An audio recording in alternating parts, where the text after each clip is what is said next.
For this episode, I want to focus today on the movie theater. I feel that we need to get some business in the neighborhood and we need to generate some activity, and what better way to do that is by providing some entertainment in the form of a movie theater. To make that official and authentic, I need to link up with somebody that has a strong, deep connection to that world. Gerard Damiano Jr., who is the executor of the estate of film director Gerard Damiano Sr., who to most lay people would be famous for creating, directing, and producing the film Deep Throat. It's really hard to imagine what this place looked like back in the 1970s. Between 7th and 8th, they were all porno theater. The Rialto Theater itself has a long history, which is much like the history of this neighborhood. During the golden age of cinema, they started building these cinema palaces, they called. That were like these incredible temples to film. By the 70s, it was all porno movies. And that's what saved a lot of these theaters, because the ones that didn't go to porn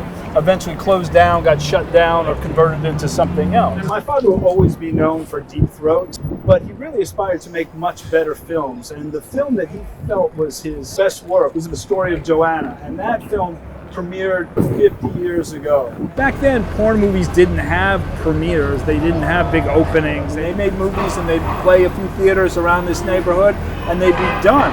But what happened with Deep Throat that kind of set it apart right away is that my father was tight with Al Goldstein, who ran Screw Magazine. So he wrote it up in Screw Magazine. There was already a line of people lined up to see it. It set a record in the first week of attendance in a single theater. Now, what's really significant about that is that if you look at the other films that it was up against, like The Godfather had premiered in 1972, was also on that list.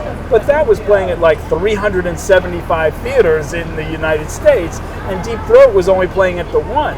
Glad you reproduced all these stickers with all the old posters and advertisements, because standing out here in front where the theater used to be, there's absolutely no trace of it ever happening.